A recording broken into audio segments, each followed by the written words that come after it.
السلام عليكم ورحمة الله.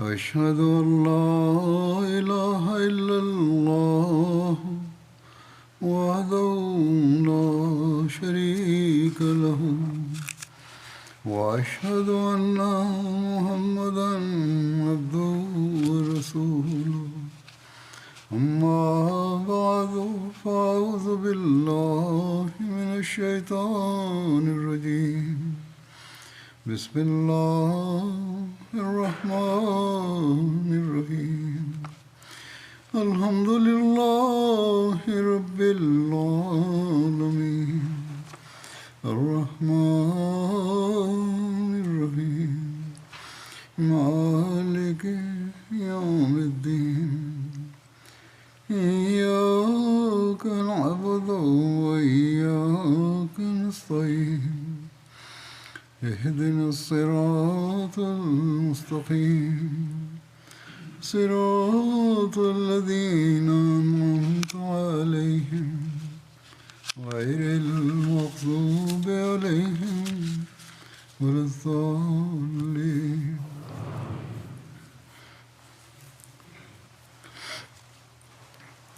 जंग उहद के वाक़यात के ज़िम्न में कुछ और वाक़यात पेश हैं. Je présente aujourd'hui d'autres incidents dans la série sur les événements liés à la bataille d'Uhud. Ces récits mettent en exergue la beauté du caractère du saint prophète Muhammad sallallahu alayhi wa sallam. Jabir bin Abdullah rapporte qu'Abdullah bin Amr était endetté au moment de son décès. Jabir bin Abdullah déclare: J'ai demandé l'aide du saint prophète Mohammed paix soit lui pour qu'il persuade ses créanciers afin qu'ils réduisent une partie de ses dettes. Le saint prophète Mohammed paix soit lui leur a demandé de le faire, mais les créanciers ont refusé de le faire. Le saint prophète Mohammed sallallahu alayhi wa sallam a dit: Va et sépare chaque type de date que tu possèdes. Mais chaque type de date dans un tas séparé. Il a dit: sépare les dates Adjwa et les dates Isko bin Zaid. Sépare les dates Adjwa et les dates Isko bin Zaid. Ensuite, envoie-moi un message. Jabir déclare: J'ai suivi l'instruction du saint prophète Mohammed paix soit lui et j'ai envoyé un message au messager d'Allah. Le saint prophète Mohammed paix soit lui est venu, il s'est assis sur un tas de dates ou entre les tas. Ensuite, il m'a dit ceci: pèse les dates et donne-en à ces gens. J'en ai pesé et je leur ai donné tout ce qui leur était dû. Mais il me restait encore des dates, comme si elles n'avaient pas diminué.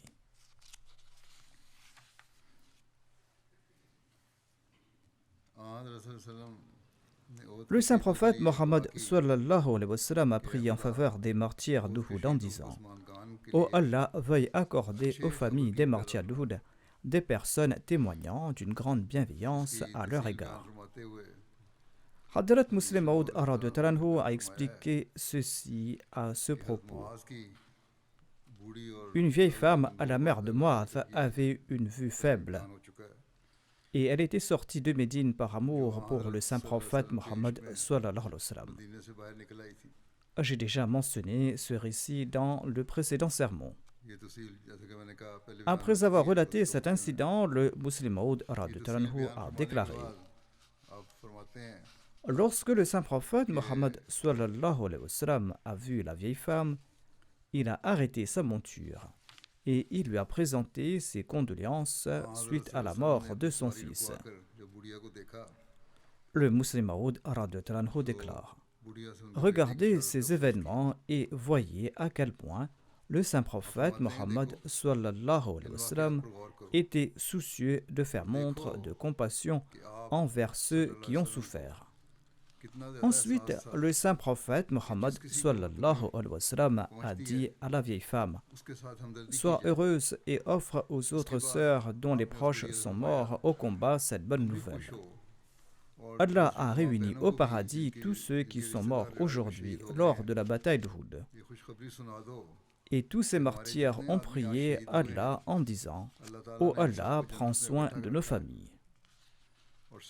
Ensuite, le saint prophète Mohammed sallallahu alayhi wa sallam a lui-même prié en disant: Ô Allah, fais en sorte que les familles des martyrs d'Uhud aient de bons soutiens emplis de sollicitude. Cela montre comment le saint prophète Mohammed sallallahu alayhi wa sallam a consolé les familles des martyrs d'Uhud avant même d'entrer à Médine, et il leur a exprimé sa sympathie.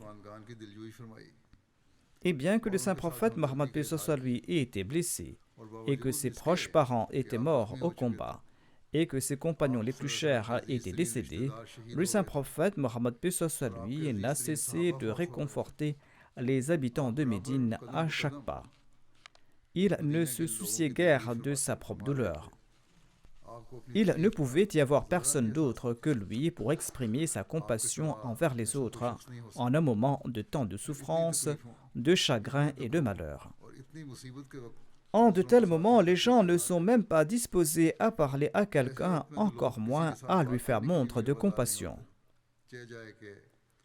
On trouve ensuite une autre invocation du saint prophète Mohammed sallallahu alayhi wa sallam, invocation faite en faveur d'une veuve d'un martyr. Le saint prophète Mohammed sallallahu alayhi wa sallam lui a dit: J'implore Allah pour qu'il t'offre un soutien meilleur que ton mari. Hadrat Muslim Maud a expliqué ceci en ces termes. La bataille d'Uhud a été une épreuve très difficile pour le saint prophète Mohammed sallallahu alayhi wa sallam. Il n'avait jamais été victime d'une tentative d'assassinat auparavant. Non seulement a-t-il été attaqué à Uhud, non seulement ses dents également ont été cassées et qu'il a été blessé. En outre, l'ennemi a marché sur lui et sur ses compagnons, tandis qu'il était inconscient. C'était la première fois qu'un tel événement se produisait dans sa vie. Mais même lors de cette bataille, nous constatons comment le saint prophète Mohammed sallallahu alayhi wa sallam a fait preuve d'une grande détermination et d'une moralité exemplaire, et comment il a fait preuve de compassion et de sollicitude envers les gens. Les circonstances de cette bataille montrent à quel point il était élevé dans la moralité. Et ces circonstances révèlent également les sacrifices sans précédent de ses compagnons. Hadrat Muslim Maud déclare: Je parle du moment où le saint prophète Mohammed revenait à Médine après la fin de la bataille. Les femmes de Médine, qui étaient très inquiètes après avoir entendu la nouvelle de sa mort, sont sorties de la ville pour l'accueillir à une certaine distance. Elles sont sorties de la ville après avoir appris son arrivée. Parmi elles se trouvait sa belle-sœur Zainab bint Jahash. 3 de ses proches parents étaient morts au combat. Je tiens ici à préciser qu'il y a là une erreur dans le nom utilisé dans le recueil Anwar al-Urum. Peut-être que l'erreur vient du rédacteur ou que le Muslim Maud ait utilisé ce nom. En tout cas, il y a une erreur sur le nom de la personne. Zainab bint Jahash était l'une des épouses du saint prophète Mohammed lui. Hamna bint Jahash était le nom de sa belle-sœur. Elle était mariée à Moussa bin Umair. Au fil du récit, je corrigerai le nom en temps et lieu. Lorsque le saint prophète Mohammed lui a vu Hamna bint Jahash, il a dit: Pleure la mort de ton parent. C'est une expression arabe qui signifie: Je t'annonce la mort d'un proche. Hamna bint Jahash lui a demandé: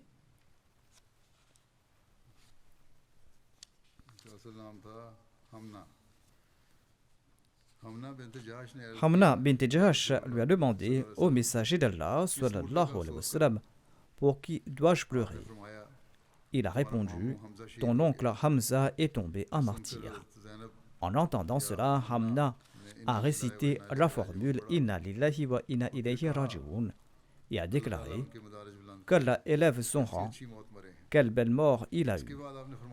Le saint prophète Mohammed lui a aussi déclaré pleure la mort d'un autre mort. Hamna a demandé qui au messager d'Allah sallallahu alayhi wa sallam. Le saint prophète Mohammed sallallahu alayhi wa sallam a répondu ton frère Abdullah bin Jahash est également tombé à martyr. Hamna a récité la formule Inna lillahi wa inna ilayhi raji'un. Louange à Allah, quelle belle mort il a mérité. Ensuite, le saint prophète Mohammed lui a déclaré pleure la mort d'un autre parent. Hamna a demandé qui au messager d'Allah sallallahu alayhi wa sallam. Il a répondu ton mari est également tombé à martyr. En entendant cela, les larmes ont coulé des yeux de Hamna et elle a déclaré hélas. En voyant cela, le saint prophète Mohammed lui a déclaré regardez à quel point une femme est attachée à son mari. Lorsque je lui ai annoncé la mort de son oncle, elle a récité Inna lillahi wa inna ilayhi raji'un. Lorsque je lui ai annoncé la mort de son frère, elle a encore récité Inna lillahi wa inna ilayhi raji'un. Mais lorsque je lui ai annoncé la mort de son mari, elle a soupiré et elle a déclaré hélas, et elle n'a pas pu retenir ses larmes et elle a pris peur. Ensuite, le saint prophète Mohammed lui a déclaré en de tels moments, les femmes oublient leurs proches parents et leurs parents par le sang, mais elles se souviennent de leur mari bien-aimé. Ensuite, le saint prophète lui a demandé à Hamna pourquoi as-tu dit hélas en apprenant la mort de ton mari? Hamna a répondu au messager d'Allah sallallahu alayhi wa sallam j'ai pensé à ses fils. Qui va s'occuper de lui? Il a déclaré je prie Allah de leur donner quelqu'un qui prendra mieux soin d'eux que ton mari. Suite à cette prière, Hamna a épousé Talha et de cette union est né Mohammed bin Talha. Cependant, selon les chroniques, Talha n'avait pas autant d'affection et de tendresse envers son fils Mohammed que pour les premiers enfants de Hamna. Les gens disaient qu'aucun autre que Talha n'avait autant d'amour pour les enfants d'une femme. C'était là le résultat de la prière du noble prophète sallallahu alayhi wa sallam. Hadrat Muslim Maud a mentionné cet incident de la manière suivante. Lorsque le saint prophète Mohammed sallallahu alayhi wa sallam a exprimé sa sympathie à l'égard de Hamna bint Jahash, il a déclaré par la suite voyez combien de profonds liens d'affection existent entre une femme et son époux aimant. Le Muslim Maud souhaitait dire que les hommes doivent bien se comporter avec leur épouse. Ceci est une leçon générale pour les hommes de bien traiter les femmes et de ne pas les frapper ou les maltraiter pour des raisons insignifiantes. Certains utilisent comme excuse le fait d'avoir le droit de frapper. Même de nos jours, cela se produit. On doit bien traiter son épouse. Le Muslim Maud déclare « Les femmes se sont séparées de leurs proches pour demeurer avec leur mari et la justice exige qu'elles soient honorées et pas qu'on se dispute avec elles pour des futilités. » D'une part, le saint prophète Mohammed lui a encouragé Hamna bint Jahash et d'autre part, il a enseigné aux hommes de bien se comporter à l'égard de leurs épouses. Ainsi, il y a une leçon dans chaque récit. Quand on écoute ces récits attentivement et lorsqu'on y réfléchit sérieusement, on se rend compte que les paroles du saint prophète Mohammed lui ne s'adressaient pas à une personne spécifique mais comprenaient un conseil général pour tout le monde. Le saint prophète Mohammed lui avait aussi un grand respect à l'égard des sentiments et des émotions d'autrui. Hadrat Muslim Maud explique ceci à cet égard. Le saint prophète Mohammed lui est entré à Médine et il était affaibli par ses blessures. Les compagnons l'ont aidé à descendre de sa monture et il a accompli la prière de Maghrib avant de se rendre chez lui. Les femmes de Médine, dont des proches avaient été tués lors de la bataille, avaient appris la nouvelle de leur décès et s'étaient mises à pleurer. En entendant leurs pleurs, le saint prophète Mohammed lui a été touché par la douleur des musulmans et ses yeux étaient remplis de larmes. Et il a aussi déclaré: mais personne ne pleure Hamza. Il a déclaré: mon oncle et mon frère de lait est également tombé en martyr, mais personne ne pleure son décès. Les compagnons étaient toujours désireux de répondre aux sentiments et aux émotions du saint prophète Mohammed lui. En entendant ces paroles, ils ont couru vers leur maison et ils ont dit à leurs femmes: cessez de pleurer vos proches et rendez-vous à la maison du saint prophète Mohammed pour pleurer Hamza. Le saint prophète Mohammed, fatigué par son voyage, était en train de se reposer. Bilal avait lancé l'appel à la prière d'Isha, mais pensant que le saint prophète Mohammed était fatigué et qu'il dormait, il ne l'a pas réveillé. Le saint prophète Mohammed lui était endormi. Au dernier tiers de la nuit, il a réveillé le saint prophète Mohammed pour la salat. Lorsque le saint prophète Mohammed lui s'est réveillé, les femmes étaient toujours dans sa maison en train de pleurer Hamza. Il a demandé: que se passe-t-il? On lui a dit que, ô prophète d'Allah, les femmes de Médine sont en train de pleurer la mort de Hamza. Le saint prophète a déclaré: que Dieu ait pitié des femmes de Médine, elles m'ont témoigné leur sympathie. Ensuite, il a ajouté: je savais d'ores et déjà que les Ansar m'aimaient beaucoup. Il a également dit que ce type de pleurs était désapprouvé par Dieu. Les compagnons ont déclaré au prophète de Dieu, c'est la coutume de notre peuple. Nous ne pouvons apaiser notre douleur si nous ne pleurons pas de cette façon. Le saint prophète Mohammed a déclaré: je n'interdis pas le fait de pleurer, mais dites aux femmes de ne pas se frapper le visage et de ne pas s'arracher les cheveux et de ne pas déchirer leurs vêtements. Et si des larmes viennent naturellement avec émotion, eh bien pleurez certes. Ces paroles illustrent la haute moralité du saint prophète Mohammed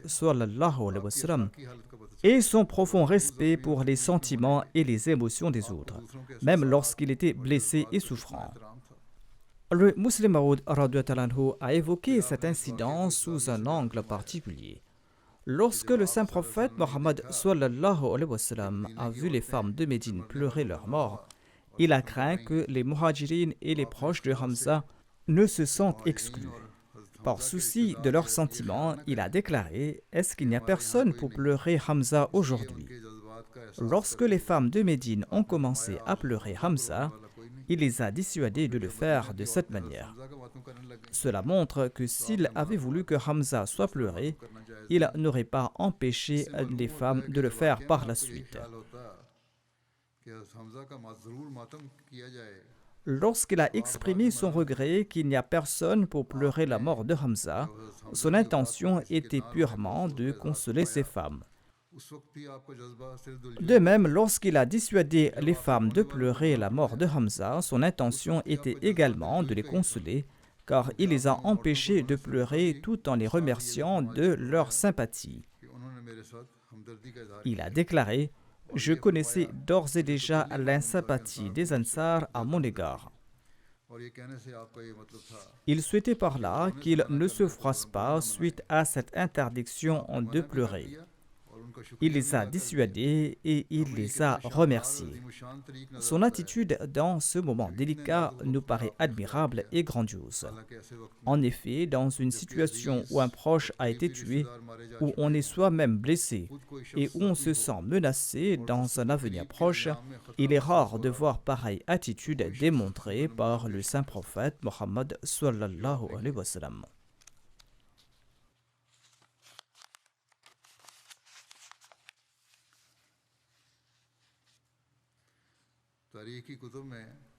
Les livres d'histoire évoquent également les compagnons qui se sont distingués lors de la bataille d'Uhud. Lorsque le saint prophète Mohammed est rentré chez lui, il a confié son épée à sa fille Fatima en lui disant: Ma chère fille, lave le sang qui se trouve sur cette épée. Par Dieu, elle a accompli son devoir aujourd'hui. Il lui a dit, ô ma chère fille, lave le sang qui se trouve sur cette épée. Par Dieu, elle a accompli son devoir aujourd'hui. Ensuite, Ali a également confié son épée à Fatima en lui disant la même chose. Lave le sang se trouvant sur cette épée. À cette occasion, il a utilisé les mêmes paroles que le saint prophète Mohammed sallallahu alayhi wa sallam, et il a déclaré par Dieu, cette épée a accompli des prouesses aujourd'hui. En entendant cela, le saint prophète Mohammed sallallahu alayhi wa sallam a déclaré: si tu as accompli des prouesses aujourd'hui au combat, Sahal bin Hunayf et Abu Dajana ont également fait preuve d'une grande bravoure à tes côtés.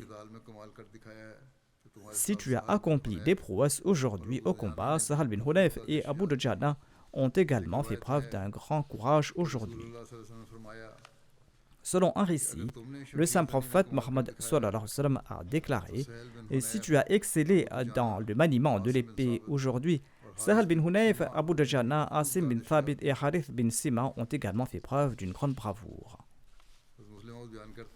Hazrat Muslim Maud déclare que les historiens rapportent que Ali, à son retour de la bataille d'Uhud, a offert son épée à Fatima en lui disant: lave-la car elle a accompli des prouesses aujourd'hui. Le saint prophète Mohammed lui avait entendu les paroles de Ali. Et il a déclaré: Ali, ce n'est pas seulement ton épée qui a accompli des exploits aujourd'hui. Beaucoup de tes frères ont également montré la valeur de leurs épées. Et il a évoqué le nom de 6 ou 7 compagnons, et il a dit que leurs épées n'étaient pas moins performantes que celles de Ali.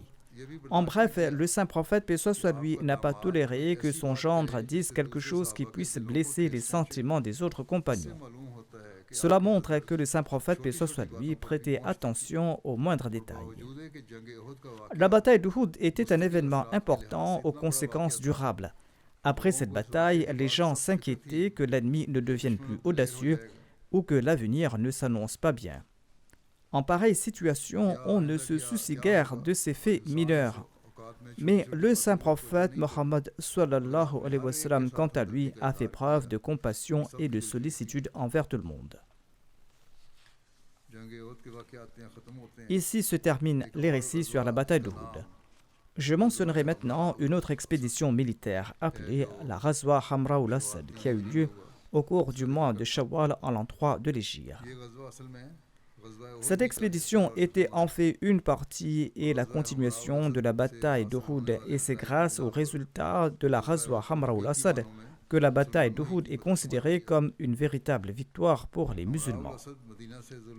Le site de Hamra ul-Asad se trouve à 12 km à gauche de Médine lorsqu'on se dirige de Médine vers Dhul Hulayfa. Quelle était la raison de la Ghazwa Hamra ul-Asad? Selon les récits, à la fin de la bataille d'Uhud, le saint prophète Mohammed lui est arrivé à Médine au moment de la prière du soir. Et malgré ses blessures graves, il s'est rendu à la mosquée avec le soutien de ses compagnons et il a accompli la prière de Maghrib. Ensuite, il a accompli la prière d'Isha à la mosquée.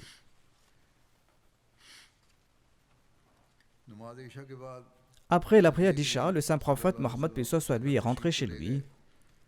Mais il avait passé toute la nuit éveillé car il craignait qu'Abu Sufyan ne prépare une attaque contre Médine avec son armée. C'est pourquoi la tension régnait à Médine et on montait la garde constamment devant la maison du saint prophète Mohammed sallallahu alayhi wa sallam. Le saint prophète Mohammed lui avait également tenté de savoir quelles étaient les intentions d'Abu Sufyan.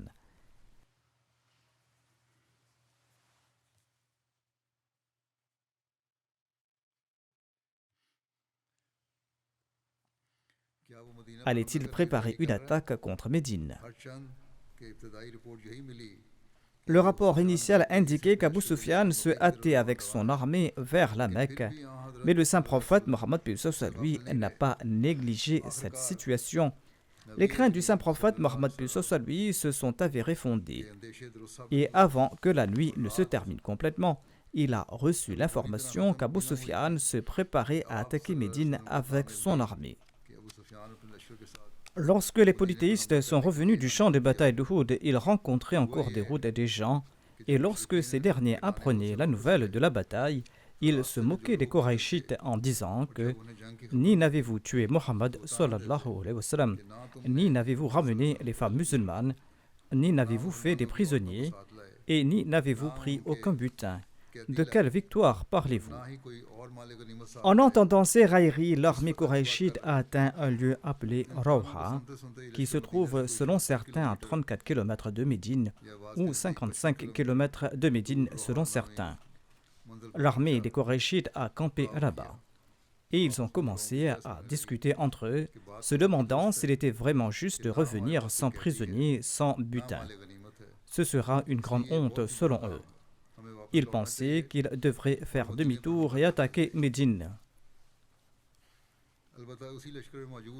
Cependant, un autre chef qui se trouvait dans l'armée, Safwan bin Umayya, a déconseillé fortement cette action. Il a averti que l'idée d'attaquer Médine à ce moment serait désastreuse, car il subirait une grande défaite. Mais Abu Sufyan et la majorité de ses compagnons ont décidé qu'ils devaient attaquer Médine. Sinon, ils ne pourraient pas retourner à la Mecque la tête haute. La discussion était en cours dans le camp d'Abu Sufyan, tandis que Bilal lançait l'appel à la prière de l'aube. Ils attendaient assis à l'extérieur pour que le messager d'Allah sallallahu alayhi wa sallam sorte de chez lui. Pendant ce temps, Abdullah bin Amr bin al-Awf Musni est venu à la recherche du saint prophète Mohammed sallallahu alayhi wa sallam. Quand il est sorti, Abdullah s'est approché de lui et lui a dit qu'il venait de la part de sa famille. Et en chemin, il avait croisé la caravane d'Abu Sufyan. En leur parlant, il a entendu qu'ils se disaient entre eux « Vous n'avez rien accompli, vous leur avez causé aucun tort, c'est-à-dire que vous n'avez pas fait du mal aux musulmans, vous ne leur avez pas causé de douleur et vous ne les avez pas détruits. » Les mécréants disaient qu'il y a beaucoup de grands hommes parmi les musulmans qui vont se rassembler pour les affronter. Ensuite, ils ont déclaré « Retournons afin que nous puissions affronter ceux qui restent parmi les musulmans. » Safwan bin Umayya les en a dissuadés et il leur a dit de ne pas faire cela, car il y avait certes ceux qui avaient combattu, mais il craignait que ceux qui ont évité le combat ne se joignent aux autres combattants pour affronter les Koraïchites. Safwan bin Umayya a déclaré « Rentrez chez vous, car la victoire est sûrement à vous, mais je crains que si vous retournez en arrière, vous allez subir une grande défaite. »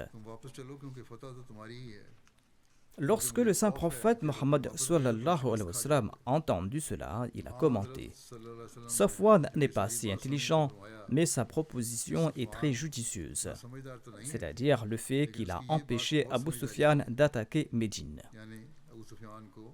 Cependant, le saint prophète Mohammed sallallahu alayhi wa sallam a dit avec une grande majesté « Je jure par celui qui détient ma vie entre ses mains que s'ils attaquent Médine, des pierres ont été désignées pour les bombarder, ce qui effacera leur nom et leur trace comme si hier est passé.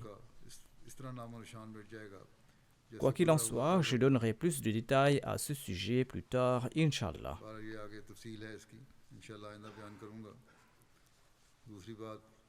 L'effort que je prône souvent est la prière. Ne cessez de prier. Comme on le craignait, Israël a attaqué directement l'Iran, tout comme tout le monde le sait. Cela va aggraver la situation. Qu'Allah accorde la raison aux dirigeants de ce monde qui s'efforcent d'attiser une guerre mondiale. Qu'Allah accorde aussi la raison à la communauté musulmane et qu'il leur accorde compréhension, qu'il leur accorde la sagesse et la force de s'unir et de faire face correctement à leur adversaire.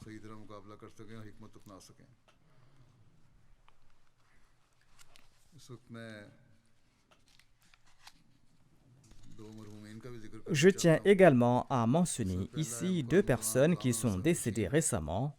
La première personne est le vénéré Maulana Ghulam Ahmad Sahib Nassim, Il était missionnaire de la Jamaat Ahmadiyya et il a servi comme professeur à la Jamia Ahmadiyya de Rabwa. Il vivait aux États-Unis ces derniers temps. Il est décédé il y a quelques jours de cela à l'âge de 93 ans. Inna lillahi wa inna ilayhi raji'un.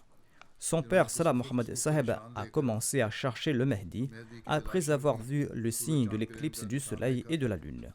Il a vu le signe de l'éclipse solaire et lunaire. Il a commencé la recherche du Mahdi à ce moment-là.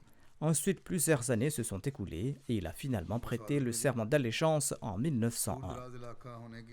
Vivant dans une région éloignée, il n'a pas pu se rendre à Qadian pour visiter le Messie premier salam.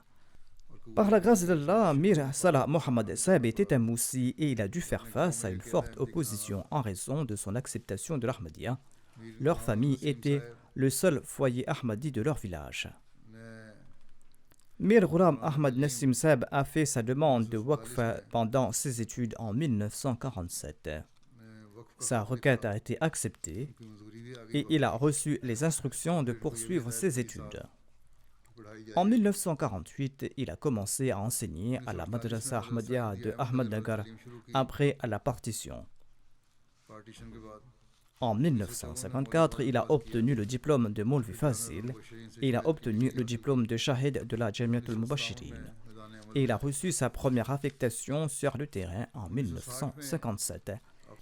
Il est parti en Sierra Leone en 1960 où il a servi pendant 3 ans comme missionnaire et comme directeur de l'école Ahmadiyya de Doho.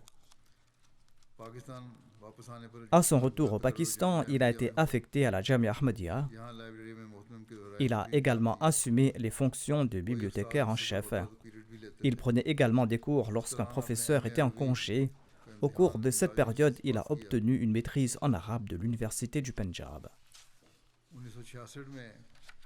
En 1966, il a été affecté à la Guyane, où il a servi pendant 4 ans et demi. Il est retourné au siège en 1970. De 1970 à 1975, il a été nommé professeur à la Jamia Ahmadiyya et il a enseigné principalement aux étudiants étrangers. De 1975 à 1979, il a servi pendant 4 ans comme missionnaire en Zambie, en Afrique. Ensuite, de 1980 à 1997, il a servi comme professeur d'histoire et de soufisme à la Jamia Ahmadiyya.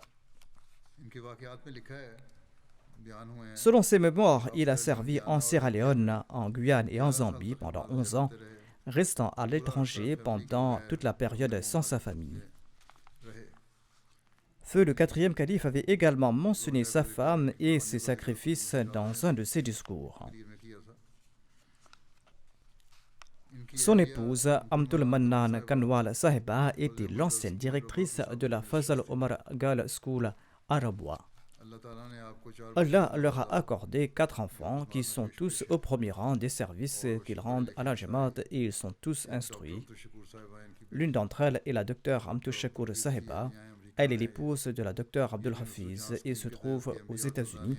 Elle a également servi pendant 11 ans en Gambie et en Tanzanie dans le cadre du projet Nusrat Jahan. Le défunt était également actif dans le domaine académique et il est l'auteur de 3 ouvrages, Kamus Oroya, l'interprétation des rêves par ordre alphabétique, Tasawuf Rouhani Science, le soufisme et la science spirituelle et Yad Ayam. Il s'agit de ses mémoires. Inamullah Haq Kauthar, missionnaire en chef de l'Australie, écrit que le défunt enseignait et prenait soin de ses élèves avec humilité et modestie. Il relate ceci. Lorsque je suis parti en tournée en Guyane britannique, les anciens de tous les villages où des communautés ont été établies grâce au défunt ont fait l'éloge du défunt et ils avaient sa photo avec eux. Allah a établi une communauté forte en Guyane britannique grâce au défunt.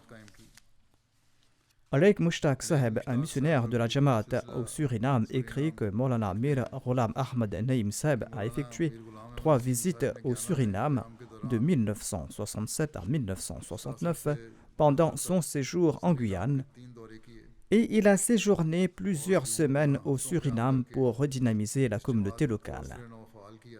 À cette époque, pour diverses raisons, la majorité des membres de la communauté avaient fait sécession et il n'y avait que quelques Ahmadis qui étaient présents. Et le contact avec le siège était également rompu avec ces Ahmadis. C'est en pareille circonstance que l'honorable Maulana Ghulam Ahmad Nassim Saeb est venu du Guyana au Suriname et il a organisé la première rencontre le 15 septembre 1967. 6 personnes étaient présentes pour cette session et ces personnes ont prêté le serment de maintenir un lien indéfectible avec la communauté.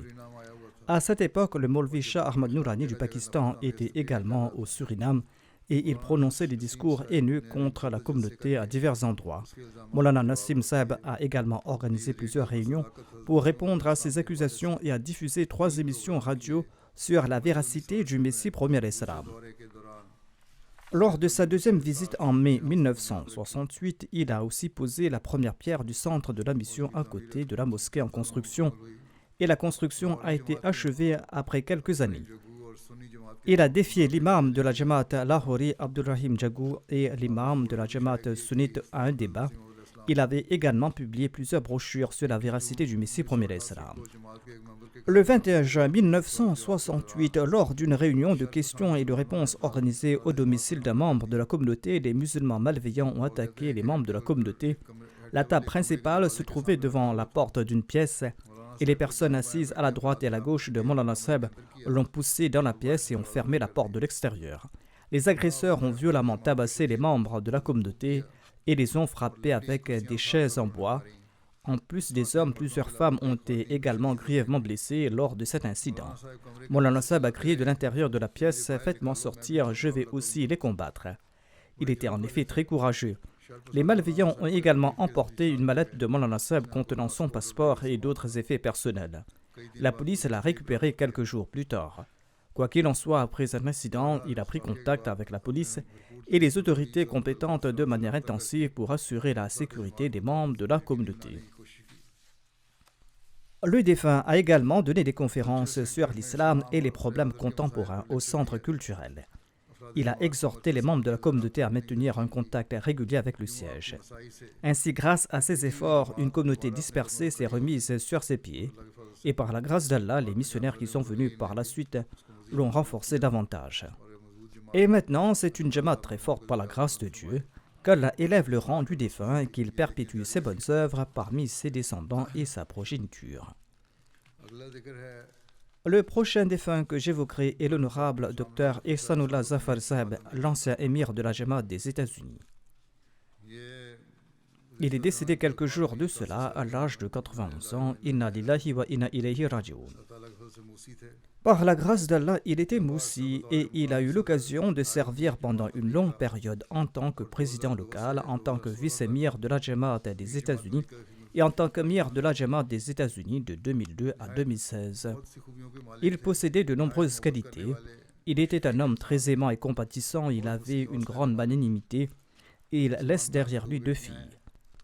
Son épouse et son fils sont décédés dans un accident quelques années de cela. Le défunt a enduré cette tragédie avec beaucoup de patience et de courage et ne s'est jamais plaint. Sa fille, la docteure Hannah Mariam, relate ceci. « Mon père était une personne très pieuse et religieuse. En plus d'être assidu à la prière et la récitation du Coran, et dans ses contributions, il s'efforçait toujours de renforcer son lien avec Dieu le Tout-Puissant.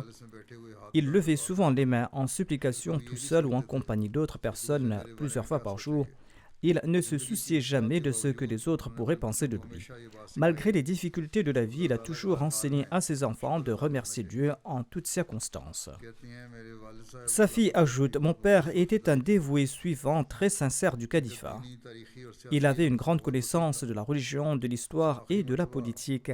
Même le jour où il s'est rendu à l'hôpital pour la dernière fois, il a lu le journal, il a écouté mon sermon et il a regardé des interviews sur l'histoire et il m'a dit de les regarder aussi.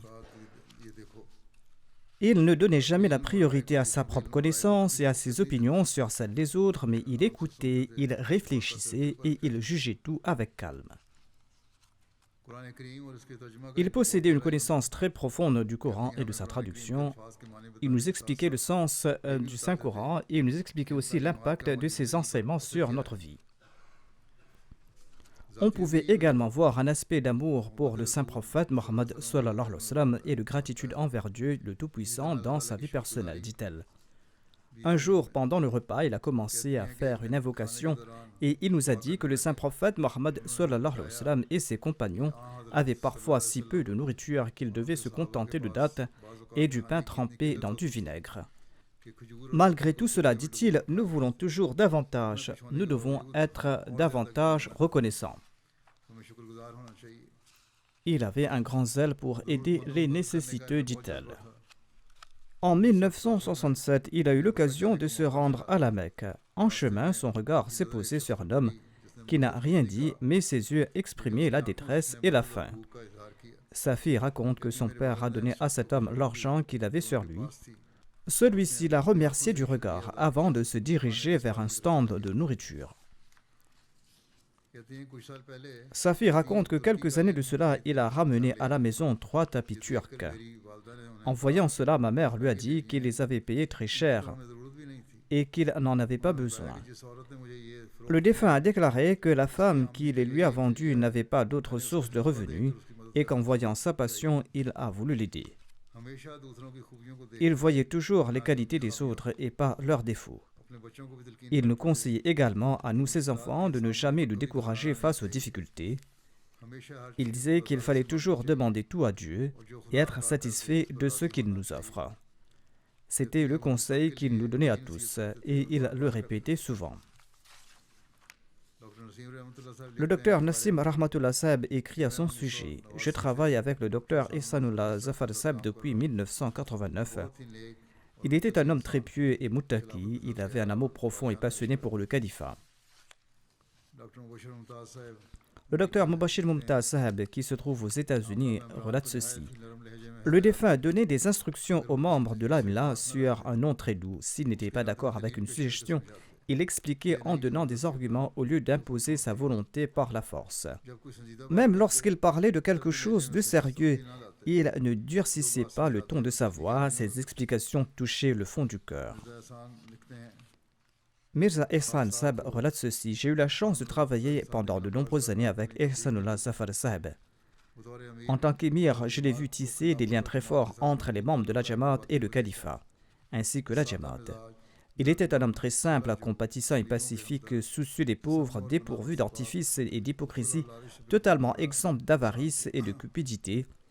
Il ouvrait volontiers ses coffres à la Jamaat et aux pauvres. Il était absorbé par l'étude de l'interprétation du Saint-Coran et des livres du Messie premier d'Islam. Il était totalement dépourvu d'arrogance et de vanité et d'égoïsme, et le moindre mécontentement du calife de l'époque le rendait très anxieux. S'il y avait le moindre reproche à lui faire, qu'il soit écrit ou dit, il manifestait toujours une grande inquiétude et il demandait immédiatement pardon et s'efforçait de rectifier la situation. Le défunt avait une passion dévorante pour les livres et sa bibliothèque personnelle contenait des livres si rares qu'on en restait stupéfié.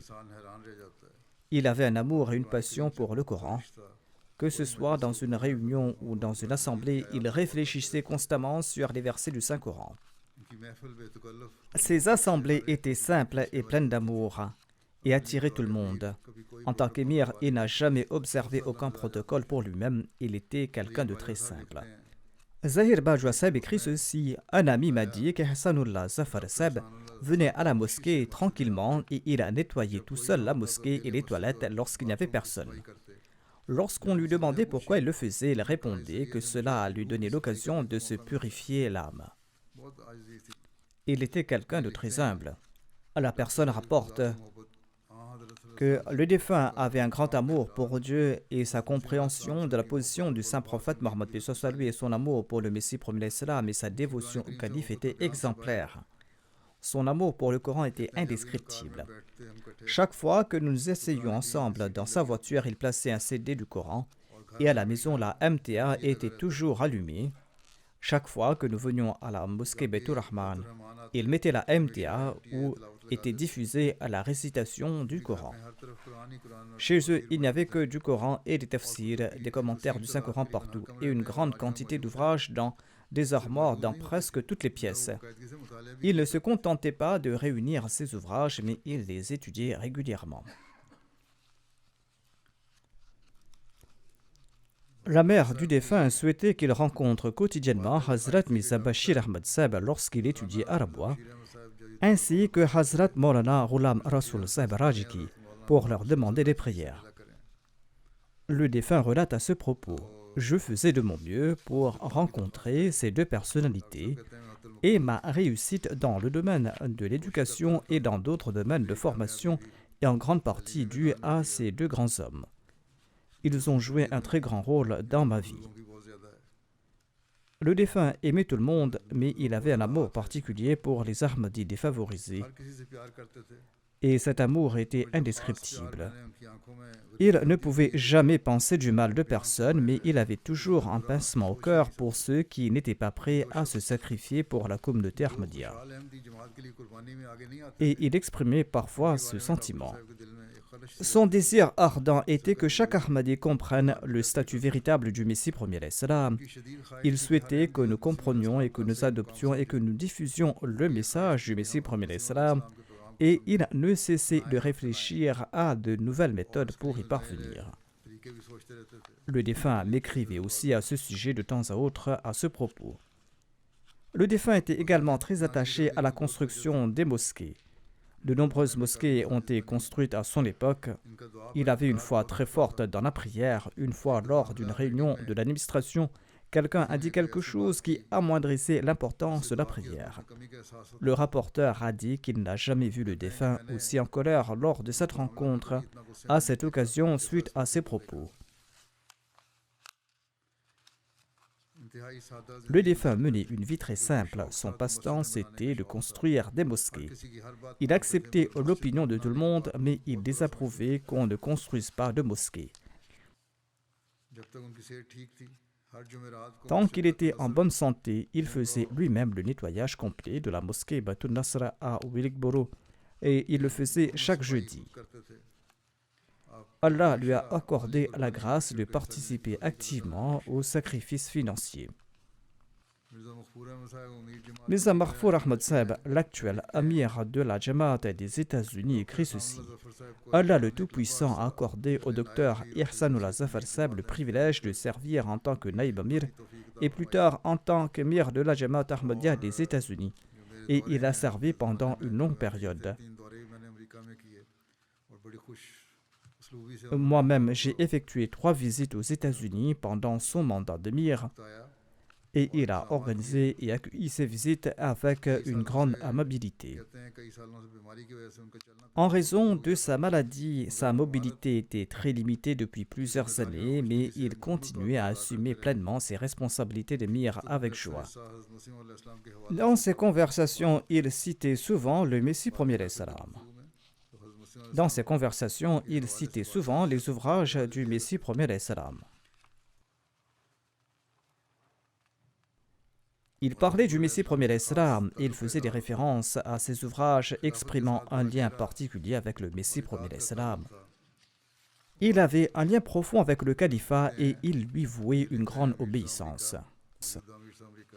L'actuel émir des États-Unis écrit ensuite: le défunt s'efforçait de transmettre immédiatement aux membres de la communauté toutes les instructions qu'il recevait du calife. En tout cas, comme je l'ai dit, son obéissance au califat était sans pareil. Le défunt renonçait de gaieté de cœur à ses propres opinions. Qu'Allah, le Tout-Puissant, lui accorde son pardon et sa miséricorde. Qu'Allah élève son rang et qu'Allah protège ses filles et qu'il leur accorde la grâce de poursuivre ses bonnes actions.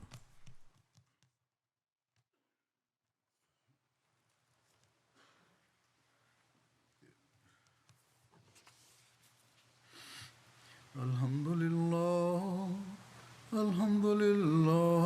nahmaduhu wa nasta'inuhu wa nastaghfiruhu wa nu'minu bihi wa natawakkalu alayhi. ونعوذ بالله من شرور أنفسنا ومن سيئات أعمالنا من يهده الله فلا مضل له ومن يضلل فلا هادي له ونشهد أن لا إله إلا الله ونشهد أن محمدا عبده ورسوله عباد الله رحمكم الله إن الله يأمر بالعدل والإحسان وإيتاء ذي القربى وينهى عن الفحشاء والمنكر والبغي يعظكم لعلكم تذكرون اذكروا الله يذكركم وادعوه يستجب لكم ولذكر الله أكبر.